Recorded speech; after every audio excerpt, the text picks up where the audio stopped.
Hello friends and welcome to this new video of orders recorded.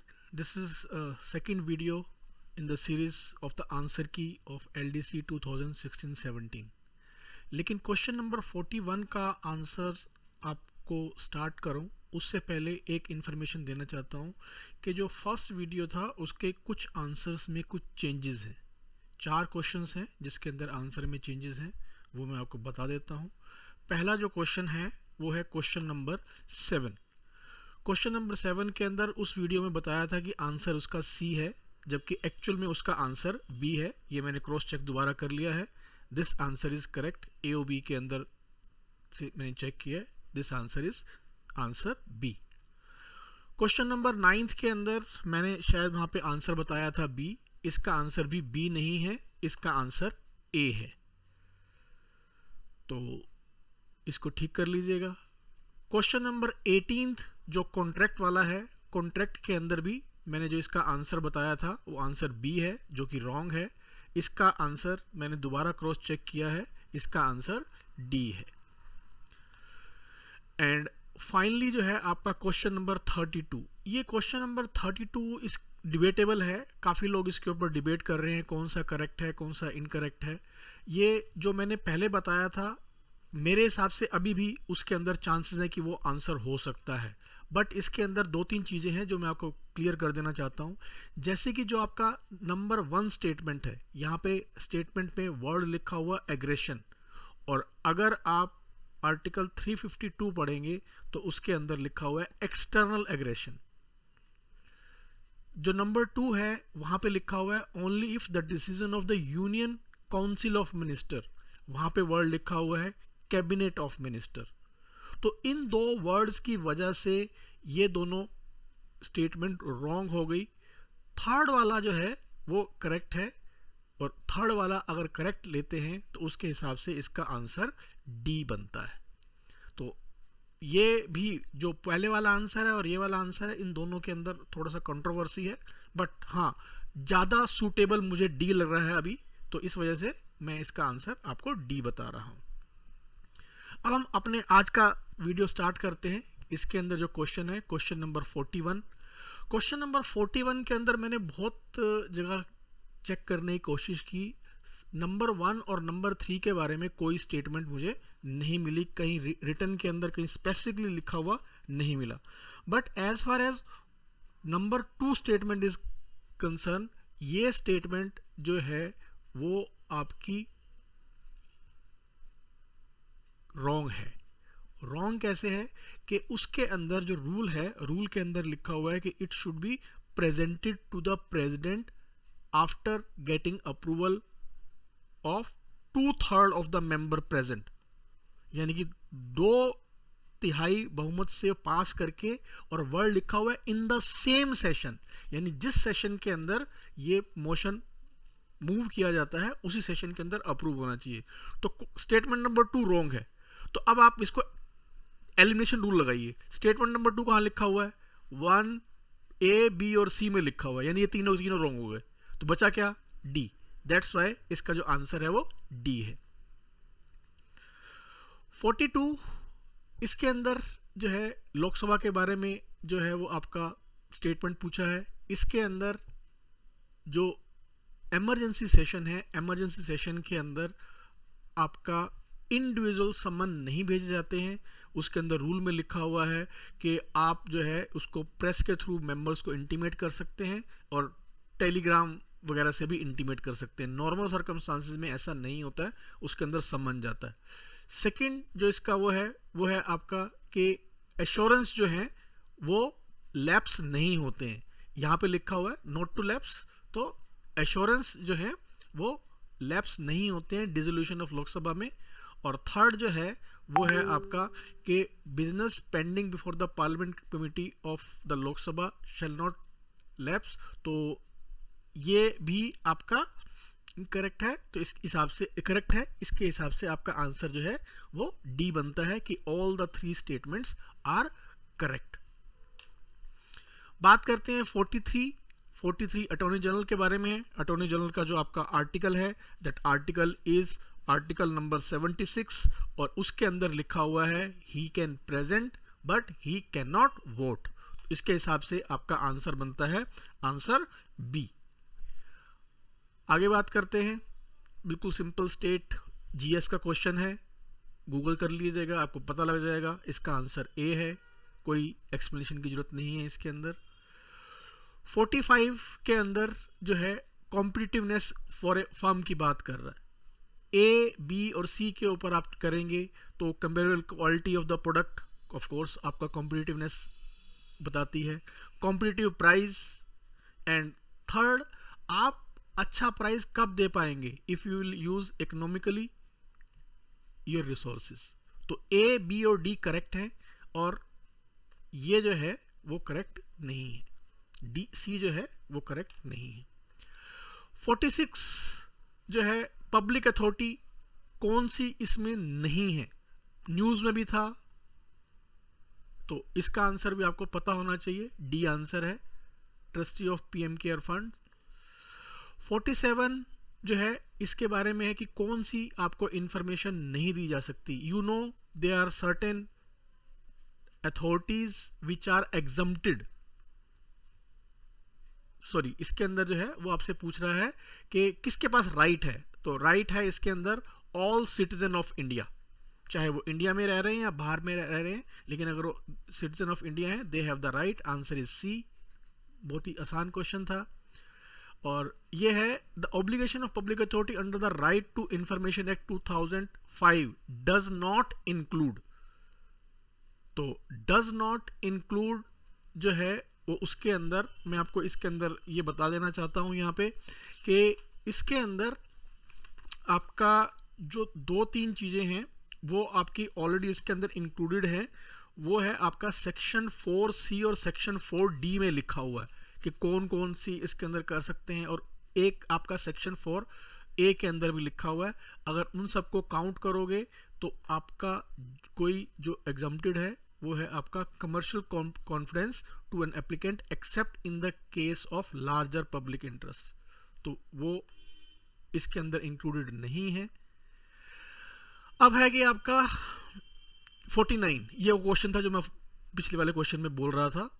यहाँ पे कुछ organisation है जिसके जो एग्जम्प्टेड है आरटीआई के अंदर, वहां पे सिर्फ आप ह्यूमन राइट वायलेशन की अगर कोई इंफॉर्मेशन है तभी प्रोवाइड कर सकते हैं, या कोई करप्शन से रिलेटेड इंफॉर्मेशन है तो ही प्रोवाइड कर सकते हैं। तो वो कौन सी ऑर्गेनाइजेशन है? Border road development board is one of the organisation, so it's answer is B. 50 के अंदर ये क्वेश्चन रिपीटेड है, आपका पहले आया हुआ है क्वेश्चन, उसका आंसर भी जो है दे रखा है, chief minister of Delhi, competent authority के अंदर नहीं आता है। 51 इंफॉर्मेशन के अंदर क्या क्या इंक्लूड नहीं है, अगर आप चेक करेंगे ए आपका इंक्लूडेड है, रिकॉर्ड उसकी डेफिनेशन भी दे रखी है, ठीक है। बी जो है उसके अंदर एक वर्ड की वजह से ये चीज इंक्लूड नहीं है, क्या लिखा हुआ है? Any information related to a private body which can not be accessed by a public authority, वहां पे लिखा हुआ है which can be accessed by a public authority, तो नॉट होने की वजह से इसका आंसर बी हो गया कि ये जो है आपका इंफॉर्मेशन की डेफिनेशन में इंक्लूडेड नहीं है। 52, अब ये क्वेश्चन एक बड़ा ही कंट्रोवर्शियल क्वेश्चन है, क्योंकि इसका आंसर ए भी हो सकता है, इसका आंसर बी भी हो सकता है। ऐसा क्यों बोल रहा हूं? ऐसा इसलिए बोल रहा हूं कि इस इंडेक्स के अकॉर्डिंग जापान एंड सिंगापुर दोनों के पासपोर्ट आप 192 कंट्रीज में यूज कर सकते हैं, आपको वीजा की जरूरत नहीं है। बट उस इंडेक्स के अंदर पहले लिखा हुआ है जापान और दूसरा लिखा हुआ है सिंगापुर, रैंक दोनों का ही 1 है। यहां पे उन्होंने बोला टॉप, तो टॉप का मतलब तो जापान, तो answer is Japan. But again मेरे हिसाब से ये कंट्रोवर्शियल क्वेश्चन है, बिकॉज यहां पे जापान एंड सिंगापुर का टाई हुआ था। 53 बहुत सिंपल है, इसका आंसर सिंपल गूगल भी करोगे तो भी पता लग जाएगा, इसका आंसर बी है। 54 अगेन इसका जो आंसर है वो आंसर लद्दाख है। इसका आंसर ये कारगिल के अंदर हुआ था और कारगिल लद्दाख के अंदर आता है, तो इसका आंसर लद्दाख है। ये भी शायद जनवरी या फरवरी की बात है। 55 के अंदर जो आपका आंसर है, सिंपल बुक का नाम है, ये आपका जो है आपका प्राइस इसके अंदर बात कर रहा है, तो इसके अंदर आपका आंसर निखिल श्रीवास्तव है, डी इसका आंसर है। 57 अगेन एक आपका 56 का जो आंसर है वर्ल्ड ब्रेल डे, ये आंसर आपका 4 जनवरी है। सिंपल जो कोई इसके अंदर कुछ सोचना नहीं है, बस आपको पता होना चाहिए, गूगल करिए आपको आंसर सामने आ जाता है। और नेशनल गर्ल चाइल्ड डे, इसका आंसर 24 जनवरी है, अगेन इसको भी आप गूगल कर सकते हो, चेक कर सकते हो। 58 विच of the following statement is not correct. ध्यान रखिए, जो आपका ये सिविल राइट प्रोटेक्शन एक्ट 1955 आया था, इसको बाद में अमेंड किया गया था 1976 के अंदर। तो ये जो एक्ट था ये पार्लियामेंट ने पास किया था, तो इसके हिसाब से जो डी है, the offence of untouchability is punishable by law made by the legislator of a state, not a state, centre होना चाहिए, यूनियन होना चाहिए, तो इस वजह से आपका डी जो है वो इनकरेक्ट है। 59 जो है, आप कौन सा टाइटल ले सकते हैं, आपका जो एबोलिशन ऑफ टाइटल है वो आपको मालूम है कि एबोलिशन ऑफ टाइटल के ऊपर कौन सा जो आपका आर्टिकल है, उसके अंदर मिलिट्री टाइटल कंफर्म ले सकते हैं, इसके अलावा और कोई भी टाइटल नहीं ले सकते हैं। नहीं ले सकते मतलब without permission of the government. कौन से फंडामेंटल राइट नहीं है, आपको मालूम है राइट टू प्रॉपर्टी आज के दिन में फंडामेंटल राइट नहीं है। राइट टू प्रॉपर्टी एक आपका लीगल राइट है, इसके हिसाब से आपका आंसर बी है। 61 अगेन बहुत ही आसान क्वेश्चन, ओनली 2 यूटीज हैं जिनकी लेजिस्लेटिव असेंबली है, पुडुचेरी और दिल्ली, तो दिल्ली यहां पे लिखा नहीं हुआ, answer is Puducherry.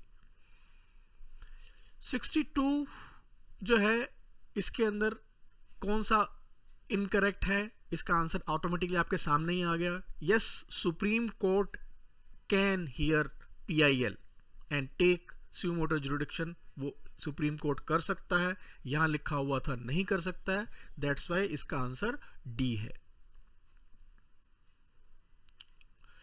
63 which of the following statement related to governor is not correct. तो he has no diplomatic or military power, correct. The governor process executive and legislative this thing, ये भी आपका correct. The governor has equal power with that of the president to appoint judges of the state high court, this is incorrect. Judges of high court are appointed by President of India, the governor has no say in that. 64 which of the following statement is not correct, the executive action of the government of the state is expressed to be named the chief minister, incorrect, it is done in the name of governor. Next, it is the duty of the chief minister to communicate to all the decision to the governor, this is again आपका correct. उसमें note correct लिखा था तो पहले वाला incorrect हो गया, तो बाकी सब चेक करने की जरूरत ही नहीं है, तो इसका आंसर आपका क्या हो गया, ए हो गया। 65 इसके अंदर अगेन आपका ये है आपका आर्टिकल 267(2), जैसे आपका कंटीजेंसी फंड ऑफ यूनियन होता है वैसे ही कंटीजेंसी फंड ऑफ स्टेट होता है, and contingency fund of state जो होता है वो गवर्नर के डिस्पोजल पे होता है, चीफ मिनिस्टर के डिस्पोजल के ऊपर नहीं होता है। So that's why your answer B is in statement is incorrect, तो इसका आंसर बी हो जाएगा। 66 अगेन AOB का क्वेश्चन, और इसका आंसर है आपका ministry of earth science, living and non living marine resources, इसी के अंदर आता है। 67 यहां पे आपका abatement of pollution of river, ये आपका ministry of Jal Shakti, again AOB question. 68 again AOB question, Himalayan expedition generally सबका ध्यान यहाँ पे जाएगा ministry of youth affairs and sports, but इसका जो आंसर है वो डी है, एक्सटर्नल अफेयर्स। 69, इसमें से कौन सा मैटर है जो ministry of external affair handle नहीं करता है? वर्ड लिखा हुआ है नहीं करता है, तो ध्यान रखिए, जो ये बहुत न्यूज़ में भी काफ़ी आया हुआ है कि वर्ल्ड हेल्थ ऑर्गेनाइजेशन है वो आपका फैमिली वेलफेयर एंड हेल्थ के अंदर आता है, इनके मैटर्स वो देखते हैं।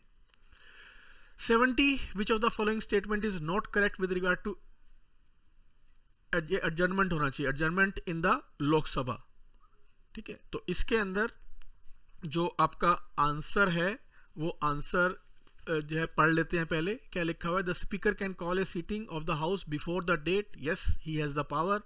When the motto that the house now adjourned is being discussed, that is from the hour or discussion on the adjournment motion is disposed of, the speaker cannot adjourn the house for the day।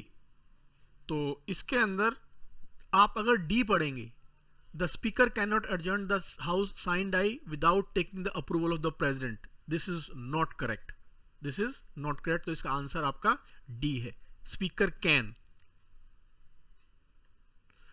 71 के अंदर आपका क्या है? Consider the following statement, और इसके अंदर जो है आपका financial bill of category B if enacted and brought in operation would involve expenditure from consolidated fund of India, correct है इसके अंदर आंसर ये वाला।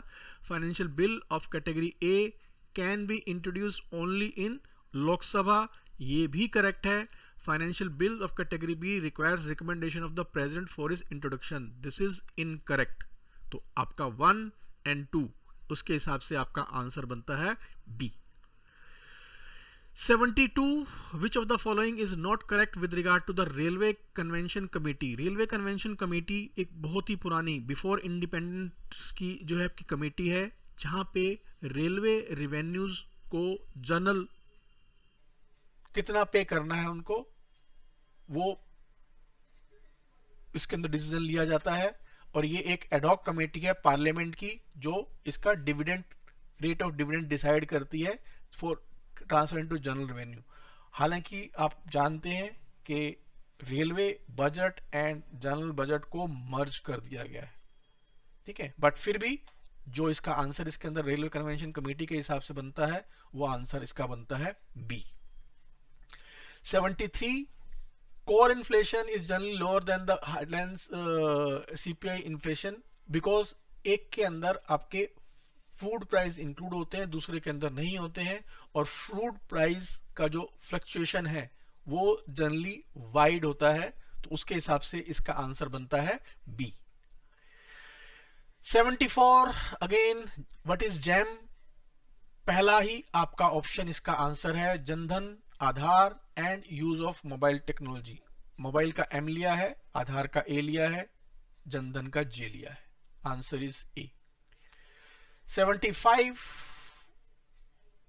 ये भी आपका जीएस का क्वेश्चन है, गूगल करेंगे पता लग जाएगा। इसके अंदर आपका आंसर इज उड़ीसा, बालासोर के अंदर हुआ है ये, तो ये आंसर इसका उड़ीसा है, बालासोर उड़ीसा के अंदर पड़ता है। 76, which of the following is pro tem? सबसे पहले आपको पता होना चाहिए प्रोटेम स्पीकर क्या होता है। एक्चुअली जब आपका न्यू लोकसभा कॉन्स्टिट्यूट होती है तो उस वक्त जिस पहली सीटिंग होते ही जो पिछली लोकसभा के स्पीकर साहब का टेन्योर वो खत्म हो जाता है, तो अब नई लोकसभा के अंदर जो मेंबर्स हैं उनको ओथ एंड एलिगेशन कौन करवाएगा, वो सब कौन करेगा, तो उसके लिए वो एक प्रोटेम स्पीकर इलेक्ट करते हैं। तो प्रोटेम स्पीकर जो है ये एक लैटिन वर्ड है, प्रोटेम तो है लैटिन वर्ड है ये, और उसके हिसाब से इसमें क्या लिखा हुआ है? Speaker pro tem is appointed by the president and sign the roll of member in Lok Sabha, ठीक है, तो ये आपकी इंफॉर्मेशन करेक्ट है।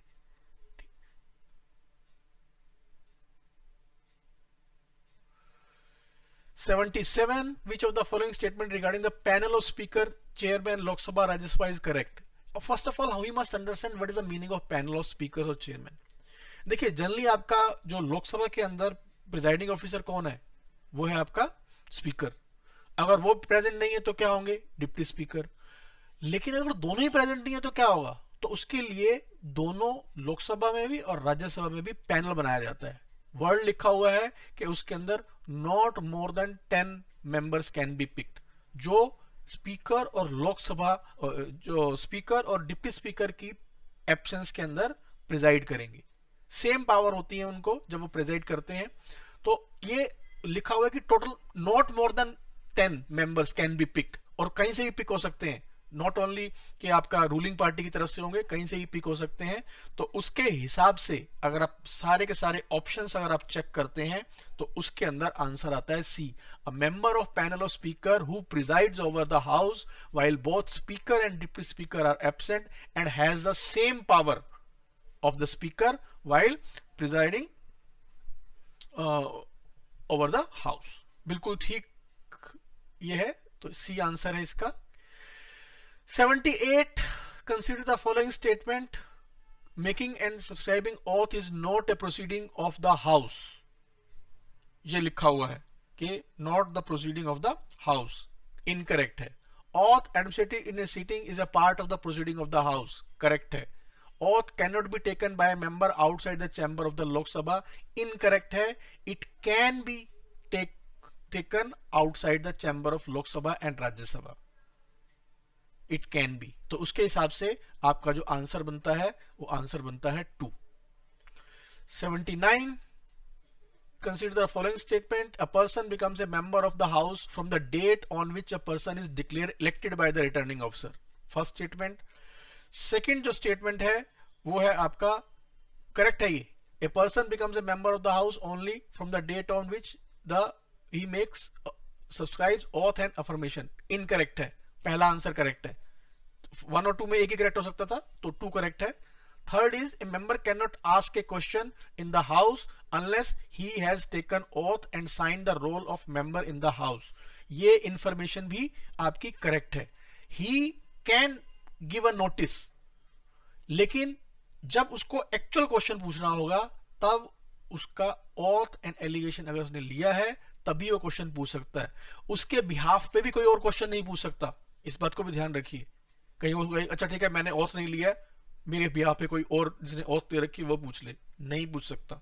ऑथ लेना उसके अंदर जरूरी है, तो उसके हिसाब से नॉट करेक्ट के अंदर आपका आंसर जो है वो क्या होगा, 2 होगा। So final question of this video 80, consider the following statement, nominated and elected member get nomination election certificate from the returning officer, thing correct है। nominated members get the letter of nomination from the Ministry of Law, incorrect है। a nominated member can join any political party only within the 6 months of his nomination, ये भी correct है, ये भी correct है, क्योंकि अगर आप नहीं करते हैं within 6 months तो 6 मंथ्स के बाद अगर आप कोई पॉलिटिकल पार्टी ज्वाइन करते हैं आपकी मेंबरशिप खत्म हो जाती है। तो उसके हिसाब से आप देखिए, एक्चुअल में मैंने जो इसके ऊपर फोकस किया था वो स्टेटमेंट नंबर 3 पे फोकस किया था। ये स्टेटमेंट का मुझे रिटर्न लिटरेचर मिल गया था और 3 आपका सिर्फ डी के अंदर है, तो उसके हिसाब से आपका आंसर जो है वो क्या हुआ, 1 और 2, क्योंकि उन्होंने पूछा है नॉट करेक्ट, तो नॉट करेक्ट आपका 1 एंड 2 है। देखिए फिर मैं आपको बोल रहा हूं कि ये मैं हर एक चीज का एक्सपर्ट नहीं हूं, इट माइट बी पॉसिबल कि कुछ जो आंसर्स हैं उस आंसर्स के अंदर करेक्शन की जरूरत पड़ सकती है। कुछ मेरे एक्सपर्ट्स जो दूसरे फ्रेंड हैं उनसे पूछ के मैंने आंसर बनाए हैं ये, तो अगर आपको भी लगता है कि इसके अंदर कुछ आंसर्स ऐसे हैं जिसके अंदर करेक्शन की जरूरत है तो आप मुझे बताइए, जब इसका फाइनल पार्ट जब बनेगा तब उसके अंदर मैं वो करेक्शंस भी कर दूंगा। सो ये था आपका आज का वीडियो, थर्ड वीडियो जो आपका फाइनल 81 से लेकर 120 क्वेश्चंस के जिसके अंदर आंसर होंगे वो भी मैं आपको 1-2 दिन के अंदर दे दूंगा। Thank you very much.